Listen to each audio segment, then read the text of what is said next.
Hello, you're listening to the Athens Politics Nerd podcast. Today, we're taking a look at the Clarke County Board of Education. I'm going to interview the candidates running in District 7, former second grade teacher and parapro Lillie Brooks, and former member of the Board of Elections and current science teacher Adam Shirley.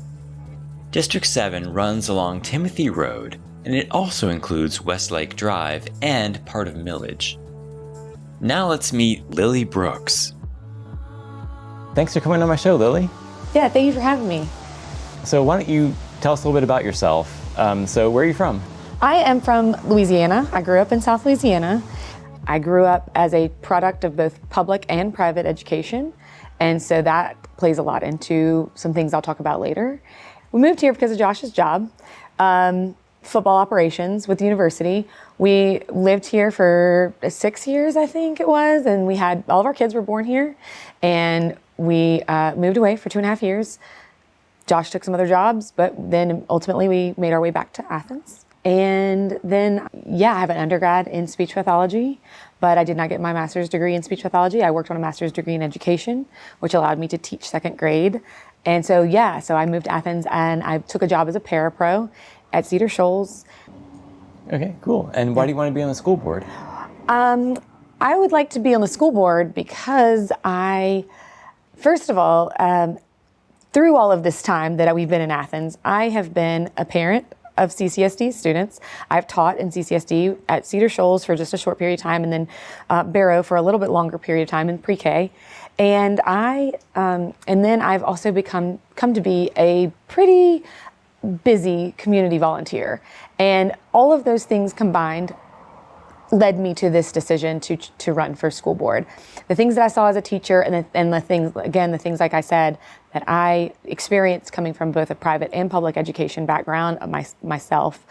I went to some public schools up until 4th grade, and then I went to private school, Catholic school, all the way from 4th grade all the way through 12th grade. And so just taking these experiences together and knowing where the need is and knowing the dynamic of our community and what it looks like as a teacher, not only as a teacher, but as a parent volunteer, when I'm doing things with the parent organizations, the PTOs, the PTAs, when I'm working with my booster club, providing meals for the track team, volunteering in the media center at the middle school and seeing that side of the school spectrum. It's been really interesting just to see all the different facets and how they make up the school system, and how running for a position like school board, you can affect change or help things be better in all of these different ways, in all these different areas. Yeah, I did want to ask about your qualifications. So you do have experience both in the school system, and then also you have children going through the system as well. Yes, I do. Like I said, I taught at Barrow for 2.5-ish years. It kind of got muddled by COVID. And so I was a pre-K para in the pre-K program there. And then I taught second grade in a full-time classroom in Louisiana, in North Louisiana, before we moved to Athens. And then, yes, as a parent, like I said, you name it, I've done it. PTOs, PTAs, fundraising chair. I've put on a 5K, the Owl Flight here in town that the middle school does. Now to Adam Shirley. Thanks for coming on my show, Adam. Hey, thank you for having me. So let's start by telling us about yourself. So where are you from originally? Originally, I was born in South Carolina, lived there for about 2 months, and then grew up basically 10 years in Florida, 10 years in Missouri, came to UGA, and then with the exception of 2 years I spent in Japan, I've been in Athens since 2001. Okay, and what do you do? I teach 8th grade science.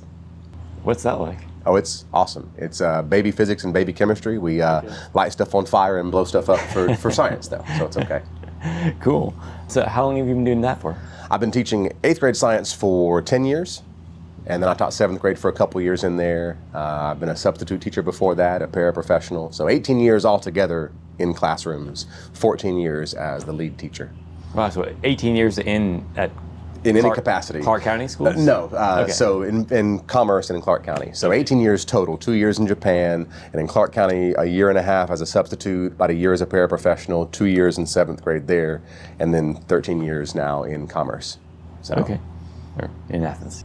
No, I live here, but I teach in Commerce. Oh, you over in teach in Jackson County. Commerce? Yeah, but you can't be on the school board and teach in the same school system. Oh. There's a state law against that. And I tell my neighbors that I've been meeting, as much as I love running for school board, I would not give up my day job for this. I love teaching too much to have to pick between them. I didn't realize that. There's nobody who teaches in Clarke County who is even able to legally run for school board. Okay, I guess that would be a weird conflict of interest, wouldn't it? I can see it both ways, right? Like, it's a conflict for sure, but then, like, I can run for Congress and have conflicts in Congress, and that's okay, because then we're kind of robbing ourselves of the chance to have kindergarten teachers, 10th grade algebra teachers, principals running for school board who really, really know how this stuff works. But I can see it both ways. So why do you want to be on the school board? So the main reasons, there's 3 main reasons I want to run. First is a passion for education. Like, from 18 years in the classroom, I know that our students deserve the very best we can give them.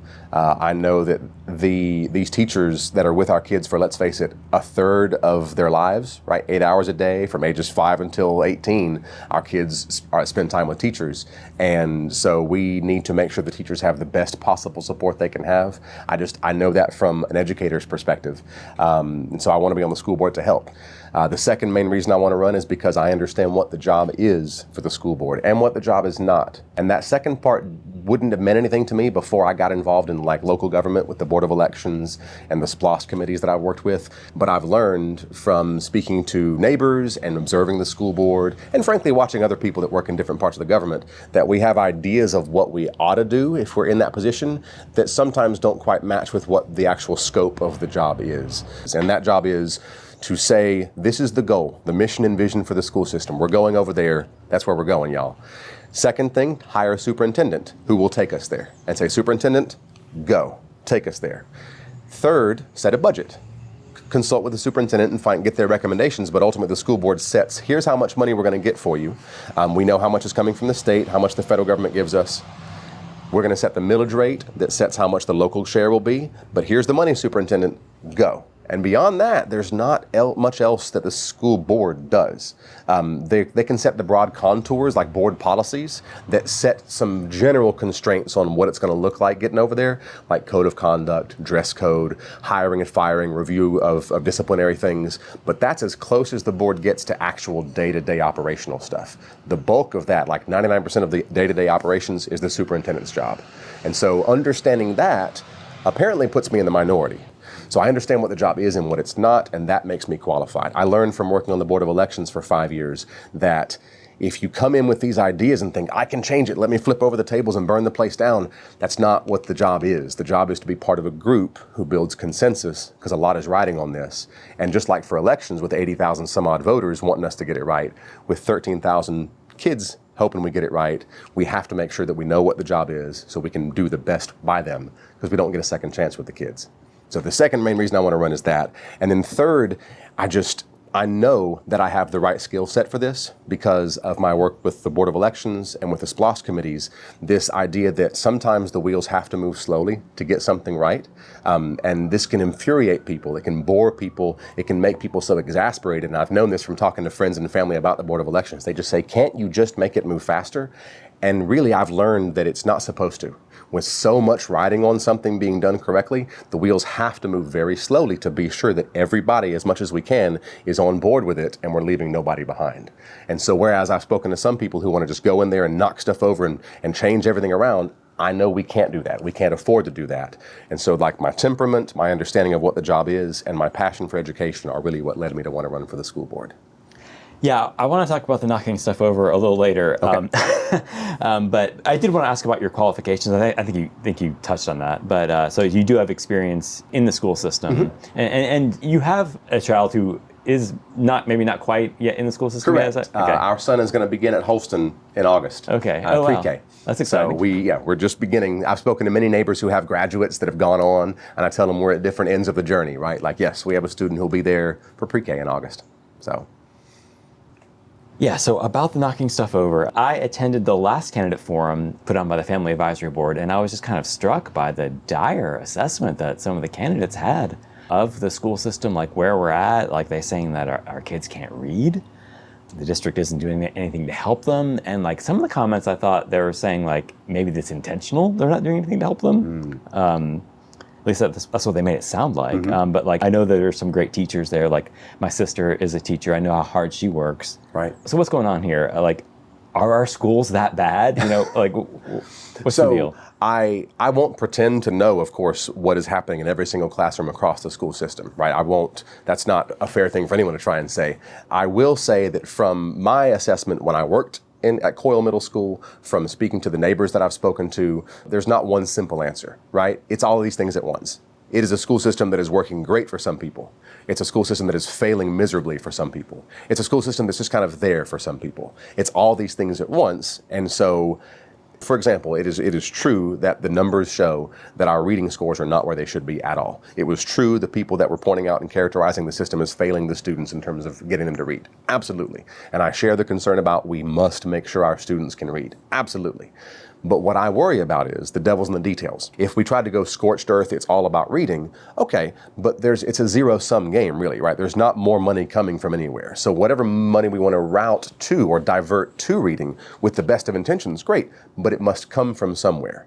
And so my understanding is to help with these things, we can help better our student outcomes by getting the superintendent in there that we understand is qualified for the job, making sure they are supported, and making sure that they are doing right by our kids based on what we're hearing from the community, what we're hearing from principals, what we're hearing from teachers, and be able to then use our voice to speak to other groups outside of the county. This is a key part that I'm not hearing from many, many other candidates.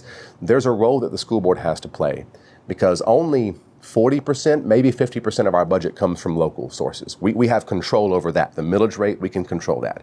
But the 50%, if not more, of the budget comes from federal and state sources. And so we can be inward facing as much as we want, but the school board really has a role to play to talk to our legislative delegation, to talk to the governor's office, to talk to our senators and congressmen about what they can do to help us also. So to answer your question, what's going on in Clarke County? We have people trying their very best to do right by our children with limited resources. I think that is the simplest, tidiest package I can put it in. There's exceptions. I'm sure there are some teachers who are not as good as they should be. There might be some administrative bloat, some positions that might not should be there. I don't know that for sure, but I accept that's possible. But I think it's a much more complicated answer to go any further than we have some things that are working, some things that are not working at all, and to try and fix that is a very delicate balancing act because you don't want to use a kind of gross figure of speech, lose the baby with the bathwater, right? We don't want the good things that we're doing to get sacrificed in the name of helping shore up some of the bad things. Because there's a lot of good happening, and there's a lot of bad happening,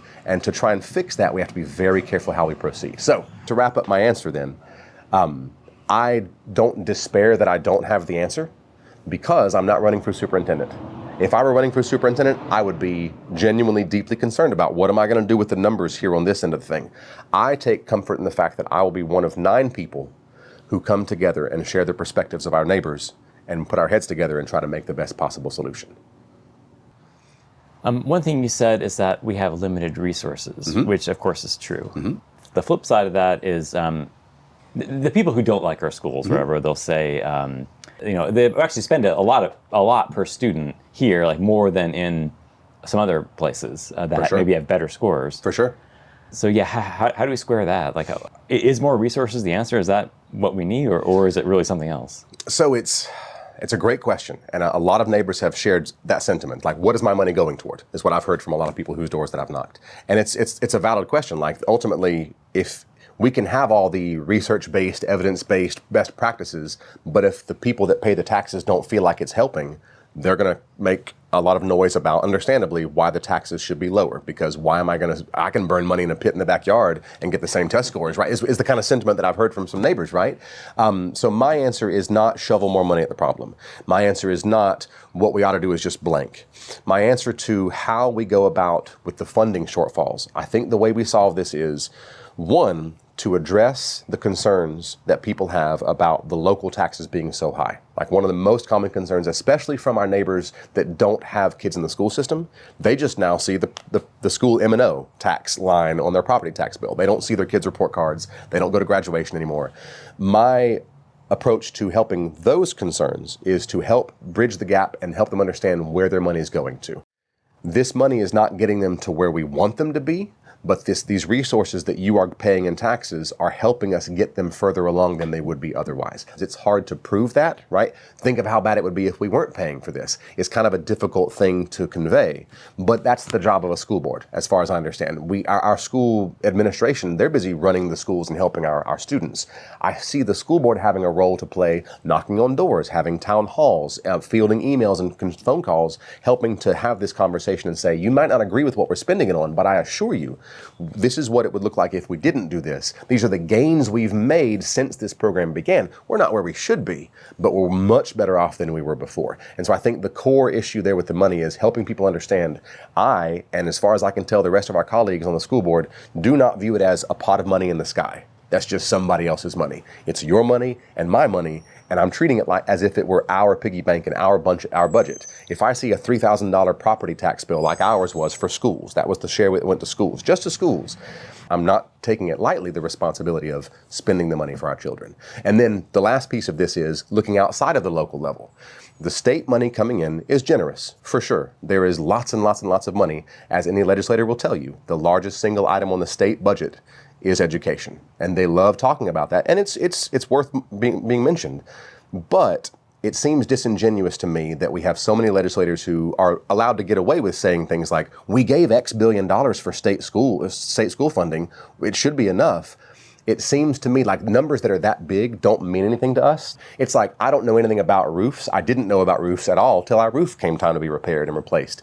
If you had told me, well, we gave you $8,000 for a roof, that's plenty. If I don't know about roofs, I'll think, that seems, you know what, you're right. Maybe someone did rip me off. But if roofs really cost $21,000, unless you know how much a roof costs, you might be fooled into thinking, man, $8,000 was generous. That was plenty of money. I'm kind of making those numbers up. But the point is, we're all so busy, it's hard to really understand. It costs a lot of money to teach kids, especially kids who come from really struggling backgrounds. And we happen to have, for reasons that could be a whole different conversation, a high concentration of those students in this area.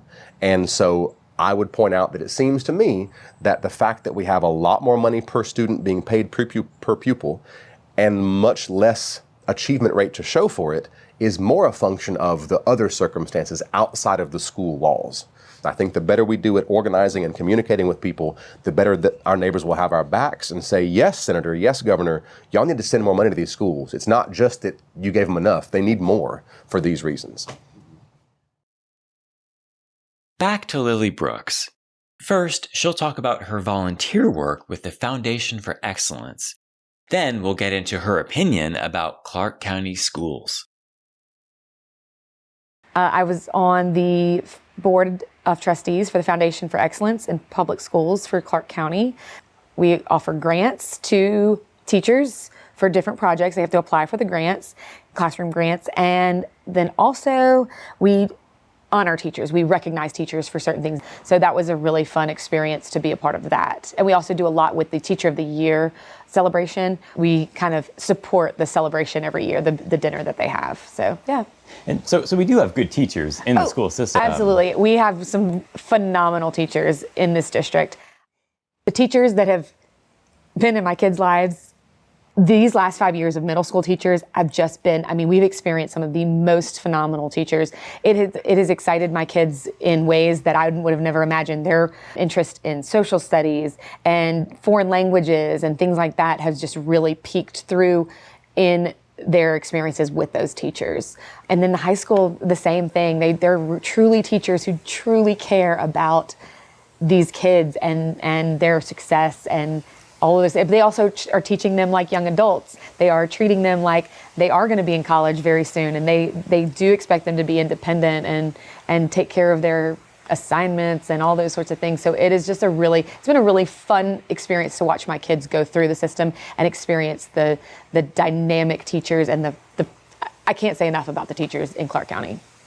But there was a candidate forum that you were at, and I was also there. That was the only one I've been to, so maybe the other ones have been different, but yes. I was kind of struck by the dire assessment that some of the candidates had of the school district. Like they're saying like our kids can't read? So I mean, if you look at the statistics, there are some statistics that point to some of our schools are in what's called a failing. They were put into a failing category a few years ago. They have been given state by the support by the state and even the federal government to help come out of that. And hopefully this testing cycle that they did, the milestones they just took a few weeks ago are supposed to be the tests that pull them out, hopefully, of this failing status. But yes, we have a lot of students who are passed along, because I don't know, at the forum this was also said, and I might have been the one to say it, but we have a no fail policy. We do not fail our students.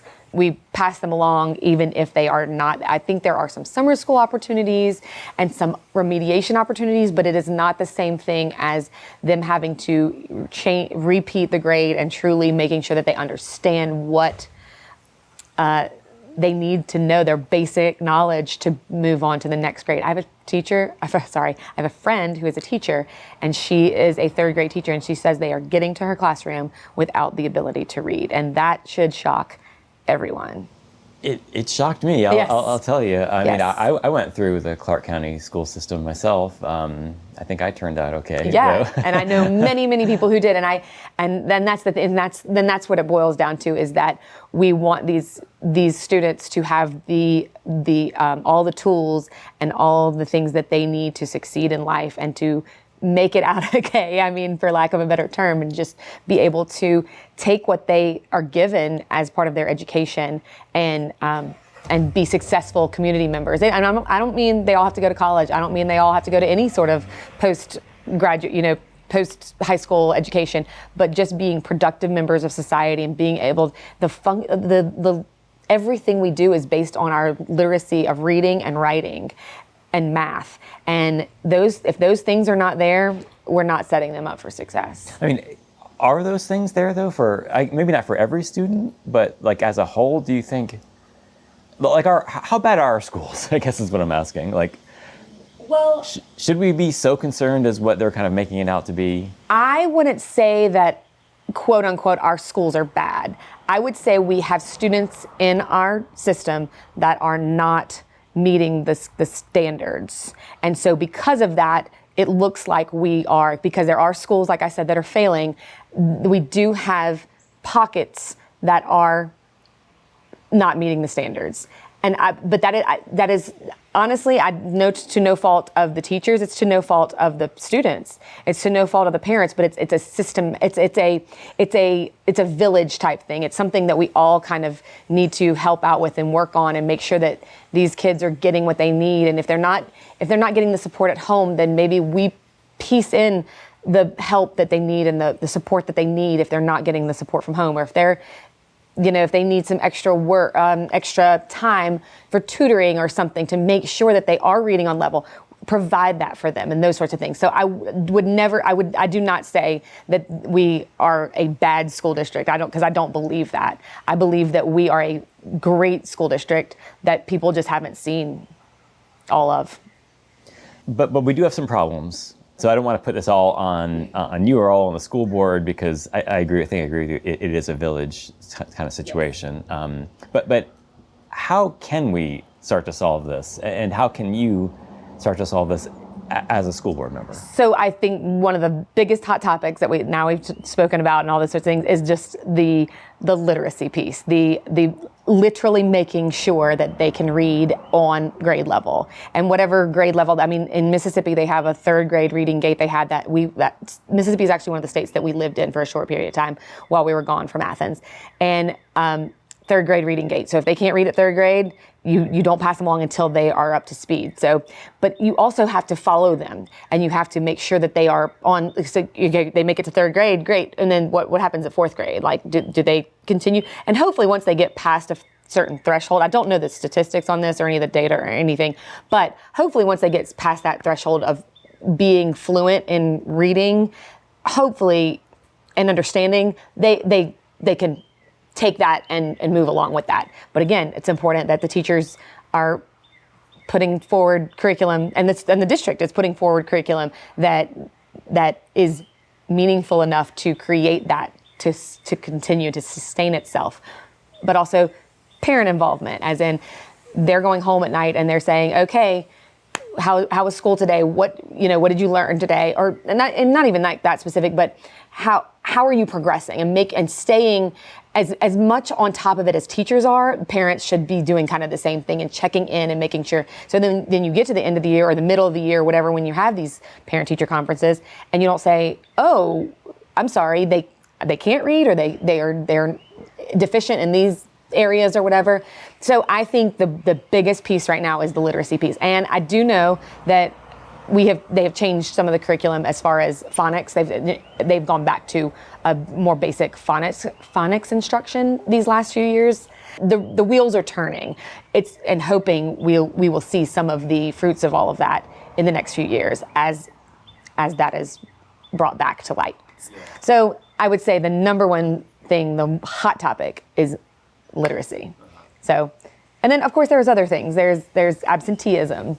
That plays a part too, but then that also goes back into the parental involvement I'm talking about. The parental involvement means the parents, the family members, the community members making sure that those kids get to school, not just to school, but to school on time. Because if they're missing the first thing of the day and it's math lesson, then they've just missed an entire lesson and if they do it every morning, that's that's weeks or weeks. So it's that's another item that can play into the literacy piece, and just the whole building the students up in a way that is giving them the basis, like I say, the ability to take this education that we are giving them and be successful community members. Mm-hmm. But if they don't get to school on time, if they can't read, I guess I'm hearing you say that they maybe should be held back. Yeah, I think so. I absolutely think that they should be held back, because I think that they deserve the chance to truly learn what it is. And if they are not truly learning, then there's another step in there that we need to take. I don't know if it's like I say, extra time with tutors at an after school program, or there's a lot of family involvement needed there to support these children in a way that they can be successful. And so that is also a huge layer of it. And I understand that families do not have the structure that support their students in the most efficient way, but that's why we lean on community members, and we lean on things like the Boys and Girls Club or a tutoring program or an after school program or something like that, so that then if the parents are working until 5 o'clock and then they have to pick their child up from school, they have sat at school. Yes, they're sitting at school a little bit longer, but at least maybe they've taken that time to get a little bit of support in whatever subject they are not doing well in, or that they just need a little bit of extra time in. Back to Adam Shirley. What is the main way that you feel that you can help solve some of these problems, as a school board member? Like, what are you bringing to the table? What I bring to the table is the understanding that it's not about me, it's about we. And as trite as that sounds, it really needs to be the mantra of everyone on the school board. I learned from the Board of Elections. I was one of 5 people. Not a single one of us could walk in and kick the door in and say, "This is how we're doing it, y'all. The my way or the highway." It doesn't work that way. Even if that person's idea was perfect, it's not about that. It's about getting everyone's insight, having each of us at the school board table go talk to our neighbors, run it by them, and come together and organically build this idea, this initiative, this solution, whatever, and move forward from there. I think that understanding that I have sets me apart from a lot of folks who haven't had the experience. 6 years ago, I would not have appreciated the nuance involved in that, because I still sometimes catch myself thinking, well, this idea is just the factually best idea for something. We just need to simply say it loud enough and say it long enough, and folks will just have to get in line. That's not right. There's the interpersonal component of this. There's the fact that we need to have human conversations with each other, disagree about stuff, agree, let it sit, come back next month and talk about it some more, and let it marinate more, and just organically let a consensus kind of coalesce around things. I think that's the one core understanding that I feel like I bring to the table as a school board member. And then also right behind that is, better than anybody else on the school board, I would say I understand the frontline teacher perspective better than anybody else. Not that I have all the answers. Not that my perspective trumps anybody else's, but if it comes down to how will this new initiative look 8 o'clock in the morning when the kids come down the hallway at the middle school, I will have a better sense of that than any of the other colleagues on the school board. Though they have expertise also, their expertise is not in the school classroom like mine is. Also at the forum, a lot of the candidates said that they wanted to, if there was like a failing student, to hold them back a year.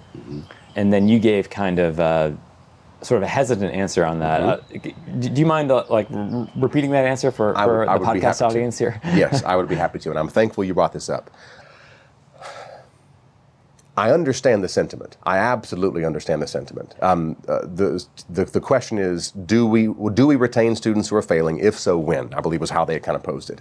And my response at the time was, I get it. I get the reason why you would, but the devil's in the details. Because let's say, I teach 8th grade right now, let's say the 8th grade class at Clarke Middle or at Coyle or BHL or Hillsman, if we had out of, let's say, 250 students in the 8th grade, if 100 of them are failing, I'm making these up, I don't know if these are the real numbers, but if 100 of them are failing,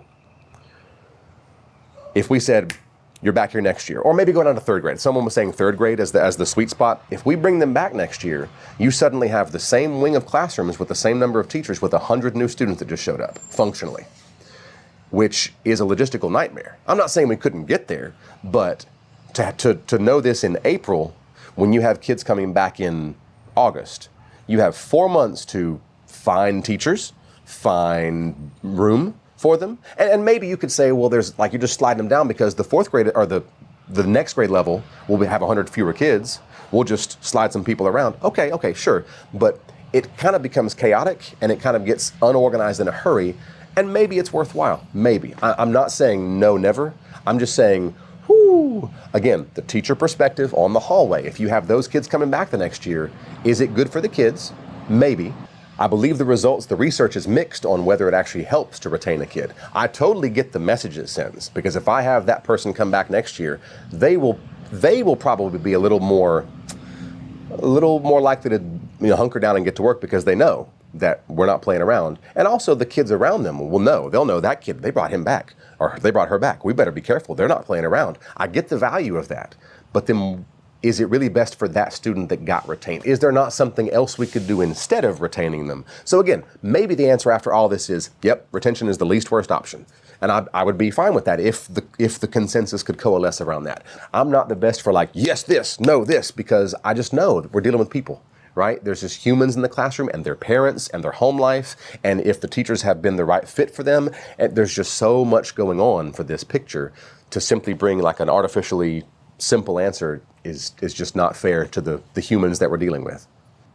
So yeah, no, I think there is a lot to it. Anyway, is there anything else any other like really important issues in this race that we haven't talked about yet, or anything else that you think voters should know before they cast their ballots? I think that you've given me a chance to cover most of what I wanted to say. I think that what sets me apart is there is no other candidate that I've met going for this school board seat who has the combination of firsthand experience in the classroom. I was in the classroom today, I'll be there tomorrow, I plan to be there for the next 12 years.